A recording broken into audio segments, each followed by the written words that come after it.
Ó Deus, nós te louvamos essa manhã, nós agradecemos ao Senhor por ti mesmo.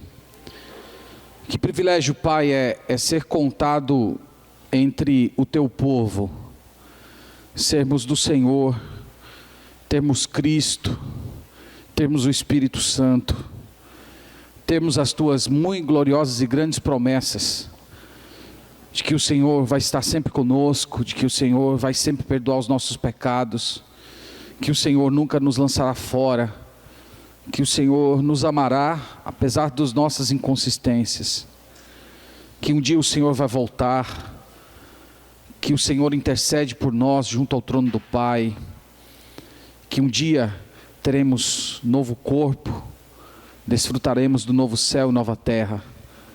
Nós louvamos a Ti, Senhor, por todas essas realidades espirituais, e te agradecemos porque através de Jesus Cristo o Senhor nos fez participante delas.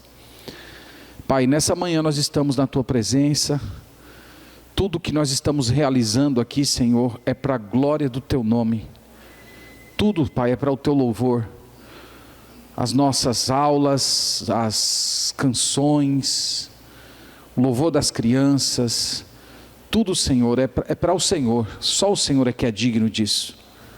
Então nós pedimos que o Senhor receba. O Senhor sabe que tudo que faremos será imperfeito, mas nós fazemos através de Jesus, nós fazemos confiando que Ele é aquele que santifica tudo aquilo que realizamos para o Senhor.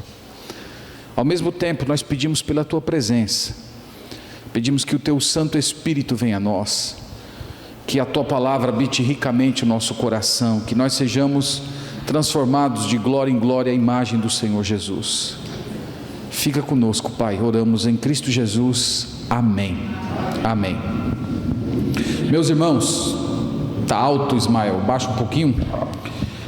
Nós estamos estudando no domingo pela manhã a doutrina bíblica da escatologia, é a última das 2 doutrinas que nós temos trabalhado, e hoje, exclusivamente hoje, eu quero olhar com vocês uma profecia, que ela é fundamental, que ela serve de base para todo o estudo nosso da escatologia, e essa profecia é chamada as 70 semanas.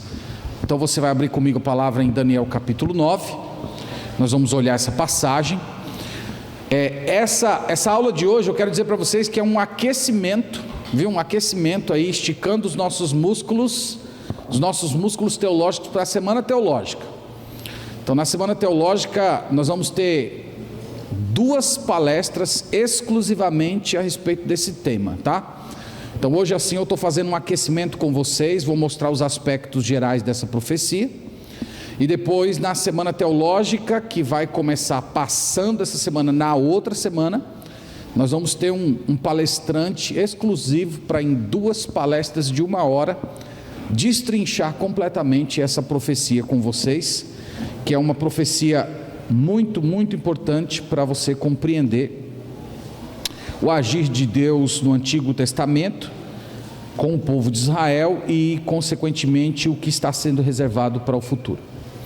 Então, Daniel 9, nós vamos ler do verso 24 ao 27.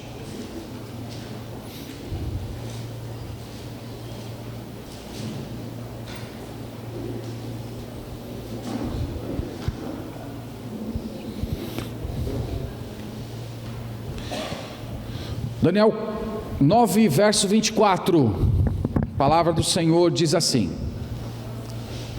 70 semanas estão determinadas sobre o teu povo e sobre a tua santa cidade, para fazer cessar a transgressão, para dar fim aos pecados, para expiar a iniquidade, para trazer justiça eterna, para selar a visão e a profecia e para ungir o Santo dos Santos. Sabe e entende, desde a saída da ordem para restaurar e edificar Jerusalém, até ao ungido, ao príncipe, 7 semanas e 62 semanas. As praças e as circunvalações se reedificarão, mas em tempos angustiosos. Depois das 62 semanas, será morto o ungido, e já não estará. E o povo de um príncipe que há de vir destruirá a cidade e o santuário, e o seu fim será num dilúvio. E até ao fim haverá guerra, desolações são determinadas. Ele fará firme aliança com muitos por uma semana. Na metade da semana fará cessar o sacrifício e a oferta de manjares. Sobre a asa das abominações virá o assolador, até que a destruição que está determinada se derrame sobre ele. Amém. Amém. Meus irmãos, essa profecia foi escrita pelo profeta Daniel. O profeta Daniel já era um homem idoso. Vocês lembram que Daniel foi levado para Jerusalém, muito provavelmente quando era ainda um adolescente. E nessa época Deus começou a revelar aspectos do seu plano glorioso para o futuro na vida desse homem. E o contexto dessa passagem está no versículo 1. Você vai perceber o momento em que o que estava acontecendo quando ele recebeu de Deus essa palavra. Então, no primeiro ano de Dario, filho de Assuero, da linhagem dos Medos, do qual foi constituído rei sobre os caldeus, no primeiro ano de seu reinado, eu, Daniel, entendi pelos livros que o número de anos que falara o Senhor ao profeta Jeremias, que haviam de durar as asolações de Jerusalém, eram de 70 anos. Então perceba, Daniel estava orando e estudando a Bíblia. Ele estava estudando o livro do profeta Jeremias. E através do estudo do livro do profeta Jeremias, ele chegou à seguinte conclusão: o tempo em que Israel estará no exílio da Babilônia será de 70 anos. Então vocês lembram que Israel foi atacado pelos babilônicos, diz a história, ali por volta do ano 586 a.C. Jerusalém foi destruída, a elite de Israel foi levada para a Babilônia para morar lá, e dentre essa elite estava Daniel, que ainda era um garoto. E ele permanece na Babilônia durante diversos anos. Aqui ele já era um homem maduro, e estudando, voltando para o livro do profeta Jeremias, as profecias que foram dadas por Jeremias, ele chegou a essa conclusão: o tempo do cativeiro, o tempo que Israel estará sob o domínio de outros povos, será de 70 anos. Depois desses 70 anos, Deus vai levar o seu povo de volta para a Terra Santa. Então, essa profecia, ela tem como pano de fundo essa compreensão que ele teve do plano de Deus. E aí vamos ao texto que a gente estabeleceu. Talvez a primeira pergunta seja essa: essa semana se refere a dias ou a anos? O texto lá no versículo 24 começa dizendo assim: 70 semanas. Então, o que são essas semanas? São semanas de dias, como nós conhecemos, semanas de dias de 24 horas, ou são semanas de anos? Então, a primeira coisa aí, vamos abrir em Levítico capítulo 25.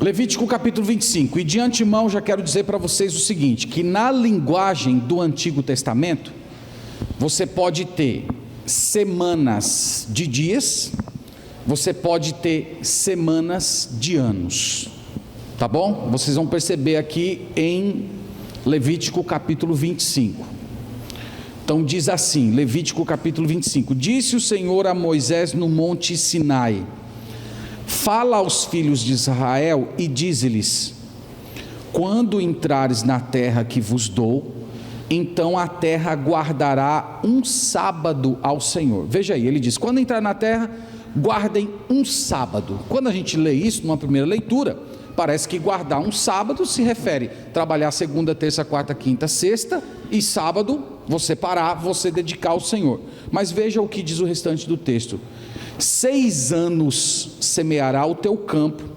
6 anos podará a tua vinha e colherás os seus frutos. Porém, o 7º ano haverá sábado de descanso solene para a terra, um sábado ao Senhor. Não semearás o teu campo, nem podarás a tua vinha.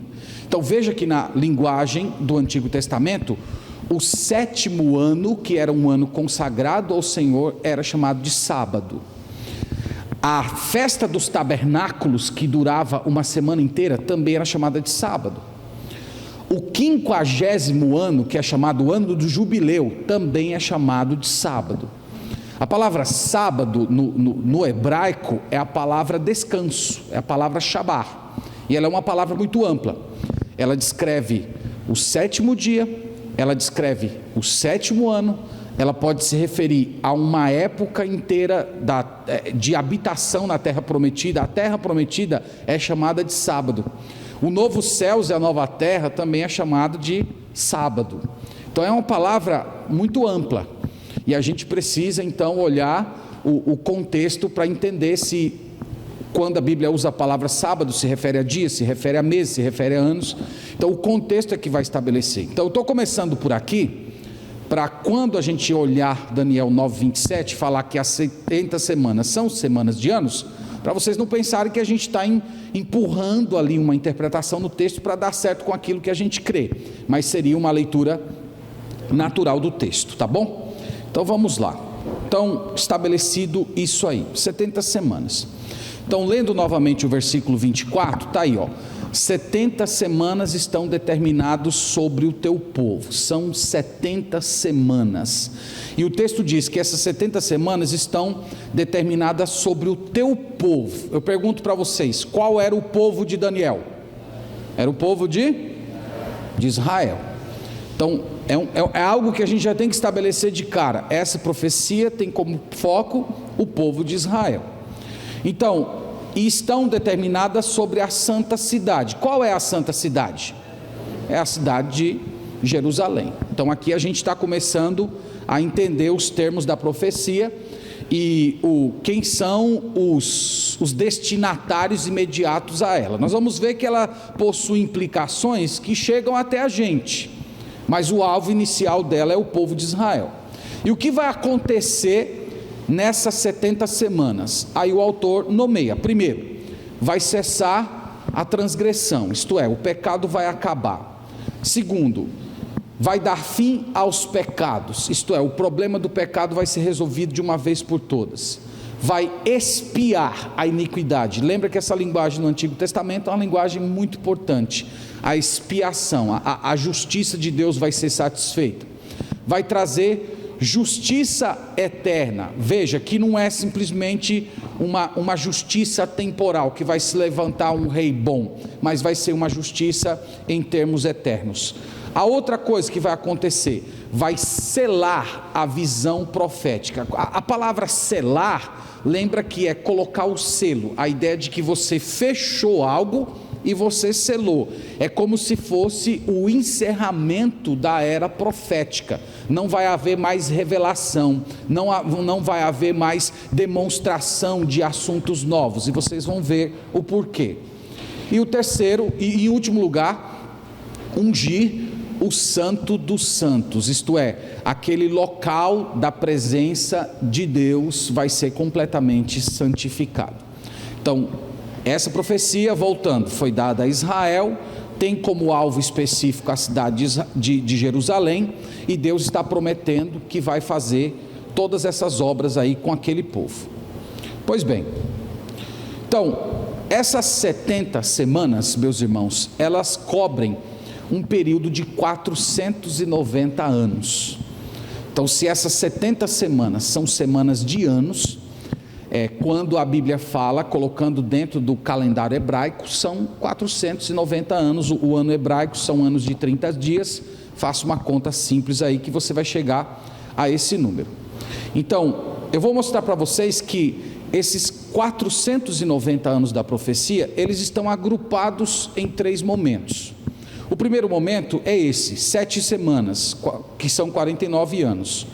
O segundo momento são as 62 semanas, que são os 434 anos, e por último nós temos a última semana, que nós estamos aguardando ela por vir ainda, que é uma semana de 7 anos. Então vocês vão ver, eu vou mostrar no versículo subsequente, que o autor divide as 70 semanas nesses 3 períodos. Ele fala de 7 semanas, certos acontecimentos que vão ocorrer ali. Depois ele fala 62 semanas, mais um agrupamento de acontecimentos. E depois a última semana, a 70ª semana, por assim dizer, e mais um grupo de acontecimentos que ali ocorrerá. Pois bem, então vamos lá. Versículo 25, tá? Estou na leitura aí na mesma versão que vocês. Sabe e entende, desde a saída da ordem para restaurar e edificar Jerusalém até ao ungido, ao príncipe. Então veja, desde a saída da ordem para restaurar Jerusalém. Quem foi que deu nas histórias das Escrituras, você que está aí bem ligado com o Antigo Testamento, quem foi o sujeito que deu a ordem para restaurar os muros e edificar novamente a cidade de Jerusalém? Foi Ciro. Até ao ungido, ao príncipe. Pergunto para vocês, quem é o ungido prometido no Antigo Testamento? É o Senhor Jesus. Então ele está falando, desde essa ordem até o Senhor Jesus, ele diz, irão se passar primeiro 7 semanas, então está aí, 49 anos. Então essas primeiras 7 semanas, o que ocorre nelas? Vai ocorrer a restauração e a edificação dos muros de Jerusalém. Então nós temos esse decreto de Ciro, que ele está registrado nas Escrituras. Só uma curiosidade é que houveram, na verdade, 3 decretos, mas esses 3 decretos são parte de um único decreto. Então o primeiro é o decreto de Ciro, eu acho que esse é o mais importante, a gente deveria olhar. Vamos para Esdras, capítulo 1.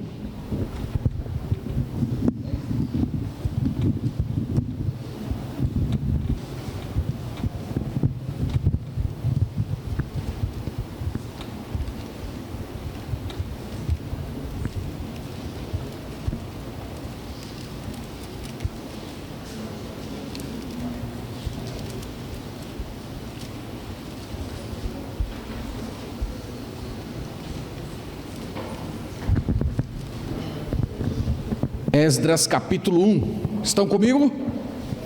Vamos lá, aqui tem que ir passo por passo, viu? Senão você pode se perder aí nas 70 semanas e acabar ficando na tribulação sozinho. Eu não quero que nenhum de vocês fique na tribulação, viu? Vamos lá então. Veja aqui. Lembra que Deus revelou a Daniel que haveria um decreto. E esse decreto é dito aqui.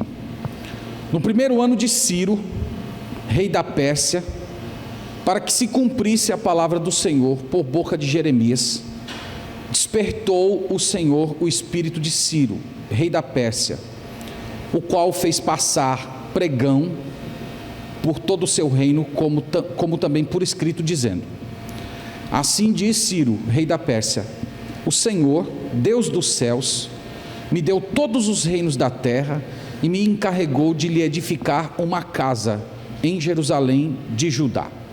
É bem legal isso aqui, irmãos, porque quem está falando isso aqui é um pagão.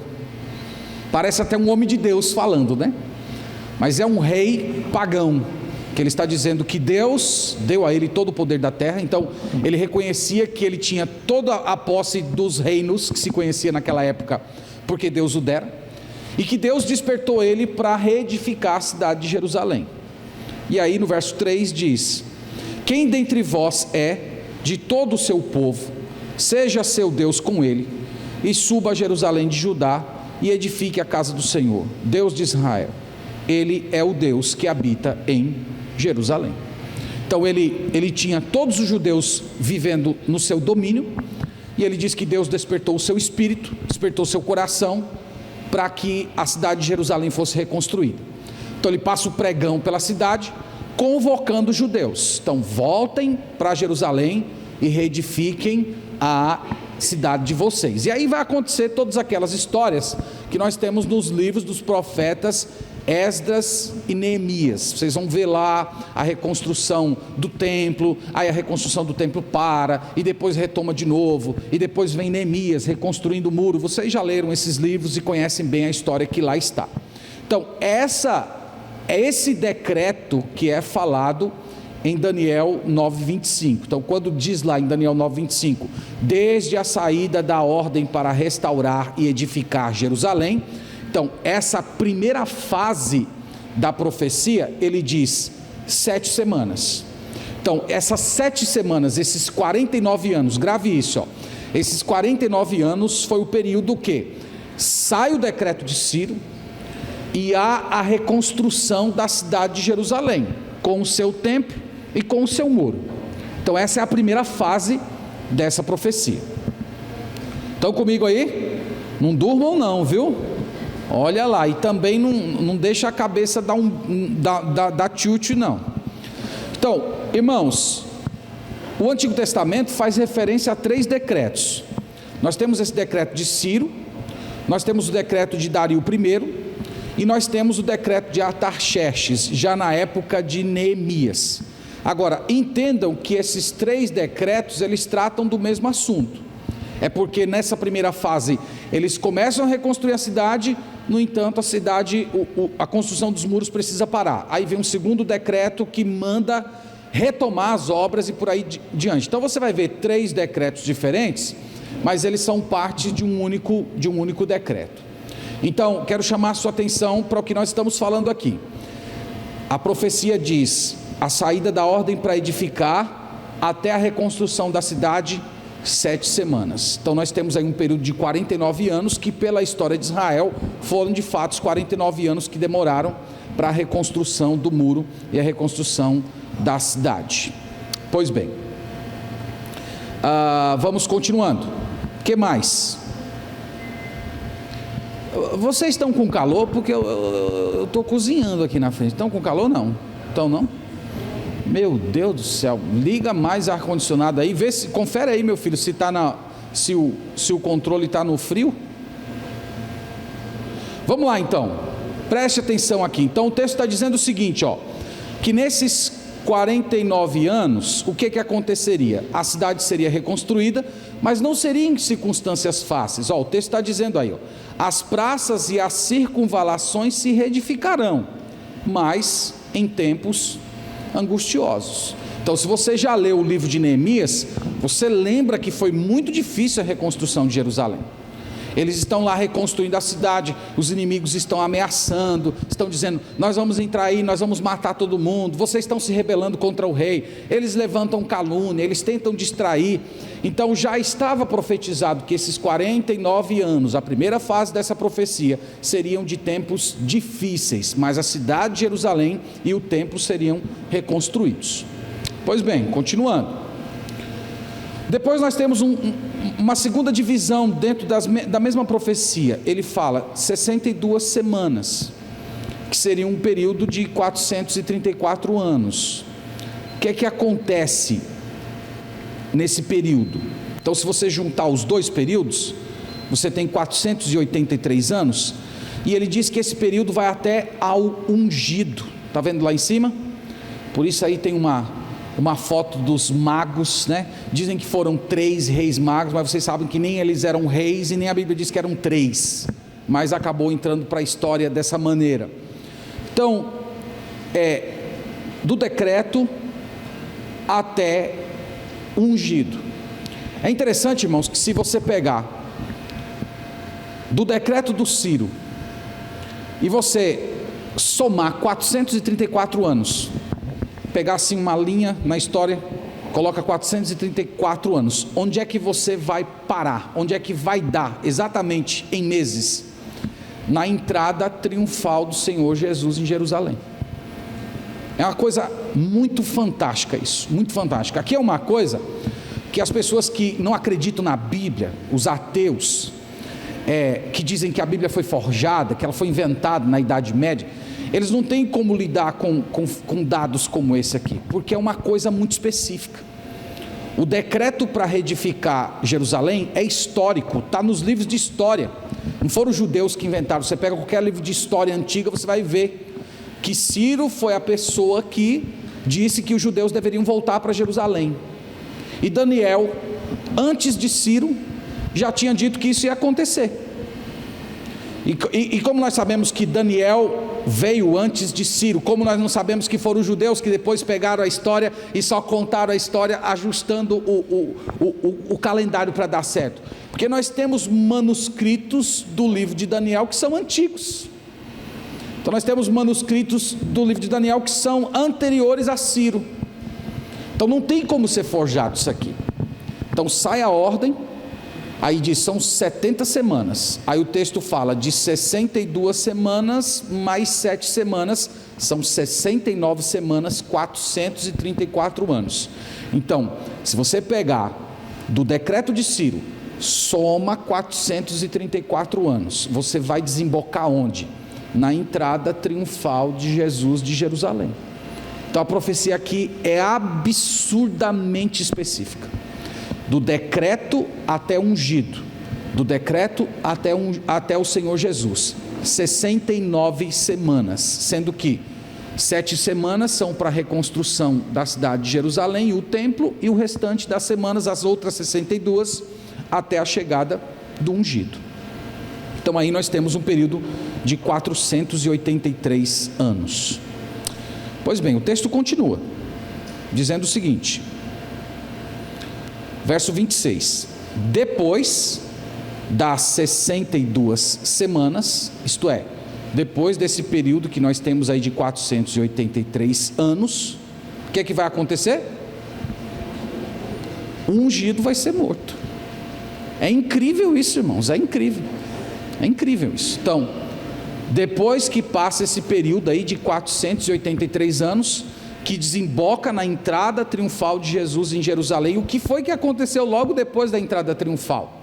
Jesus foi morto. A entrada triunfal de Jesus em Jerusalém, irmãos, é um evento bíblico muito importante, porque ele é um evento bíblico que marca precisamente Jesus Cristo entrando como rei na cidade. Por isso que ele é chamado de príncipe, por isso que ele é chamado de ungido na profecia. Vocês lembram que as pessoas estendiam seus mantos e ele entrou na cidade como se fosse um rei. Então é muito importante aquele evento. Aí ele diz, depois dessas 62 semanas, que juntando com as outras 7 dá 69, o ungido vai morrer. E ele já não estará. E aí o que acontece depois?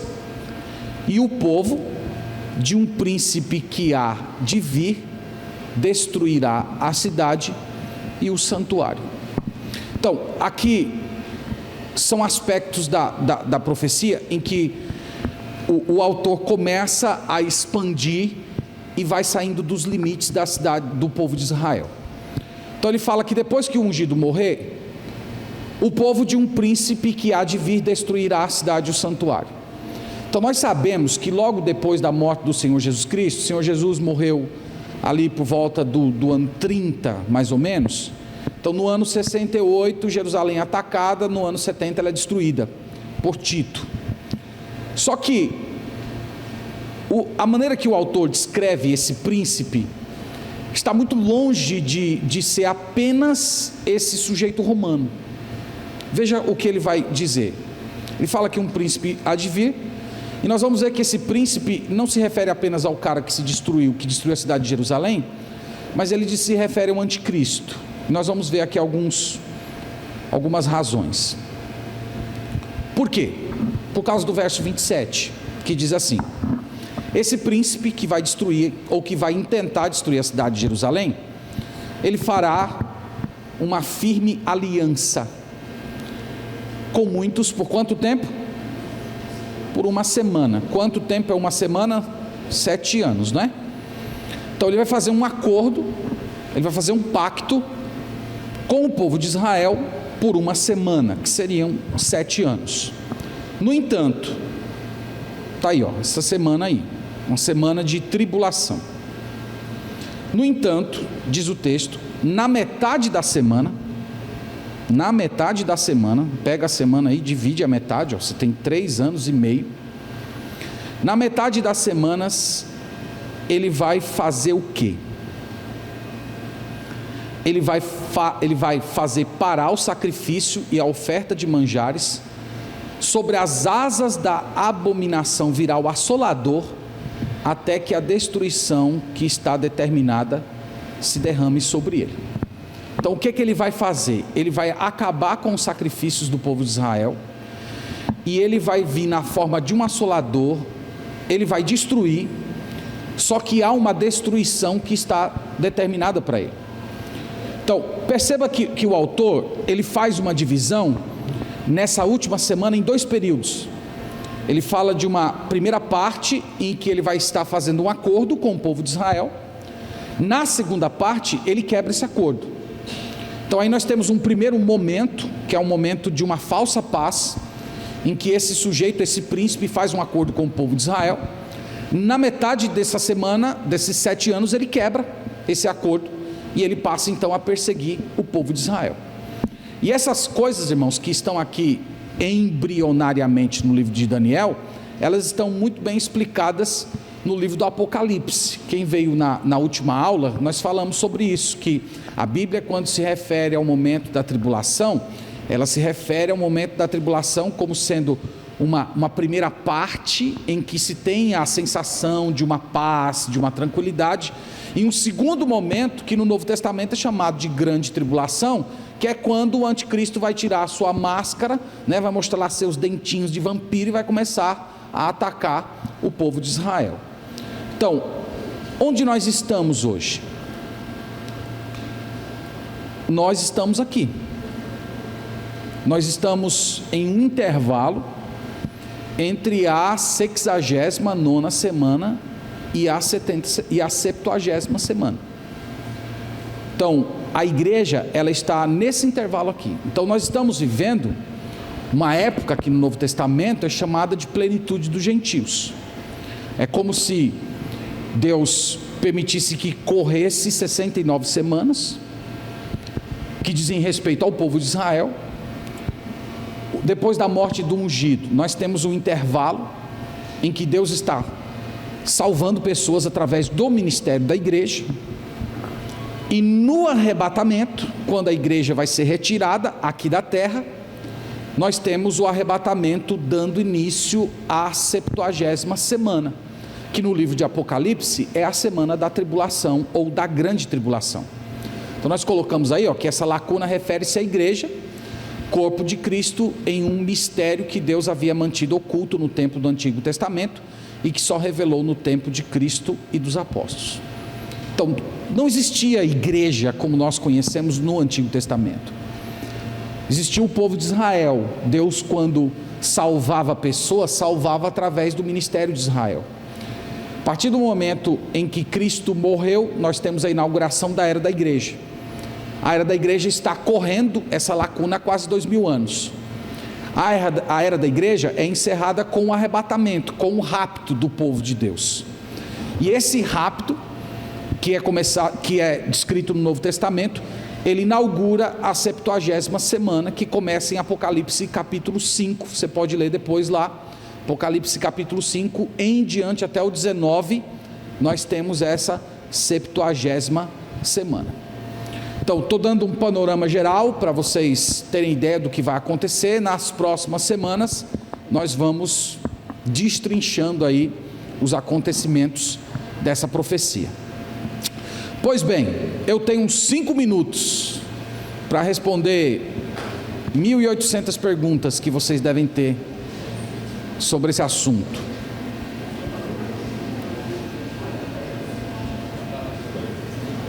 Testando. Tem alguém que quer começar com alguma pergunta, alguma dúvida? O irmão Borges.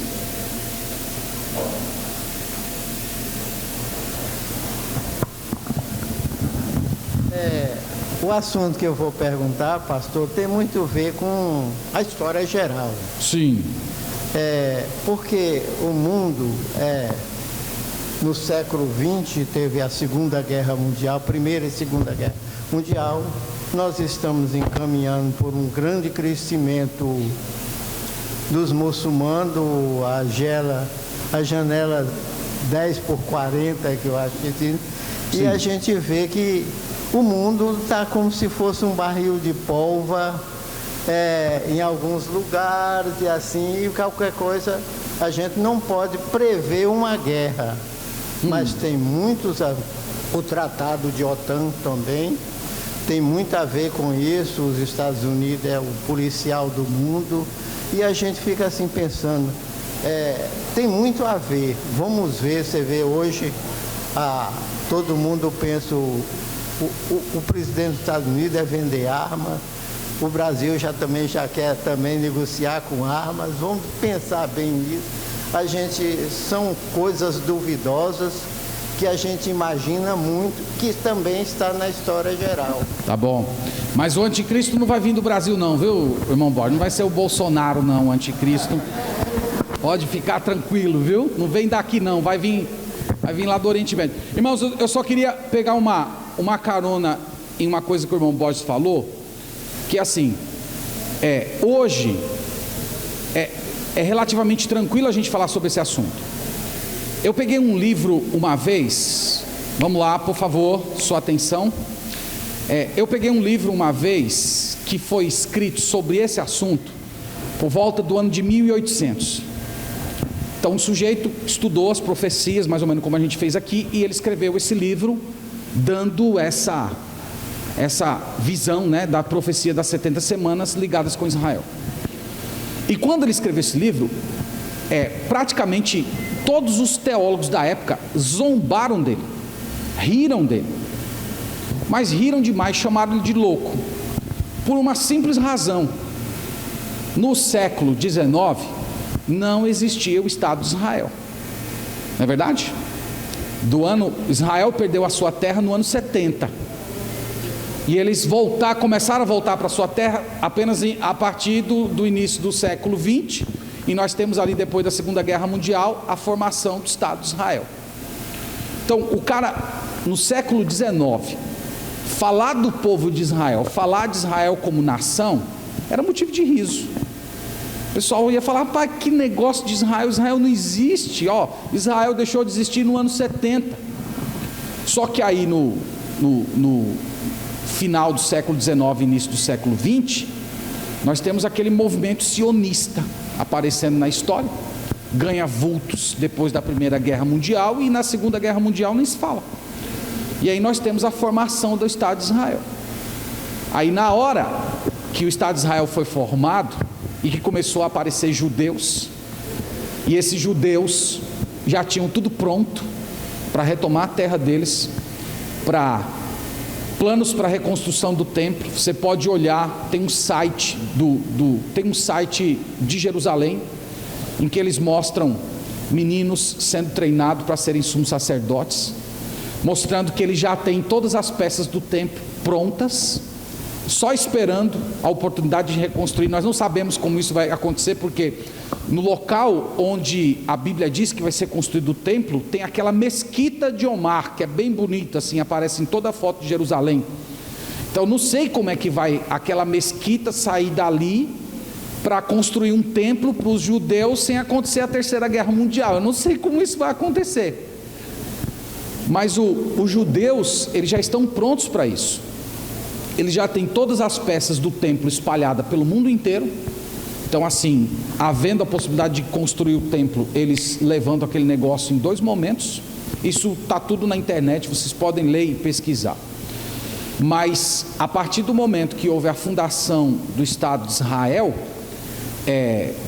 todo mundo despertou e começaram a ver os zombadores, né, de quem crê nessa profecia. Eles começaram a ficar mais preocupados, porque de fato agora existe uma nação de Israel para se cumprir essa profecia, antes não existia.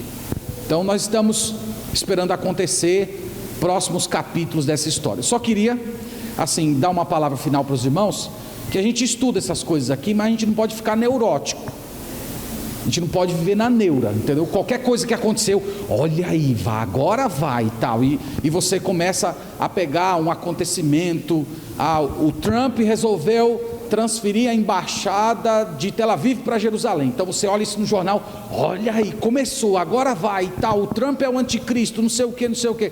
É muito perigoso quando você começa a pegar sinais das coisas que estão acontecendo e ficar neurótico e tentar interpretar isso profeticamente. Eu tive um professor de Daniel e Apocalipse no seminário que ele dizia assim: a melhor forma de você lidar com a profecia é você ter o coração calmo e esperar o cumprimento dela.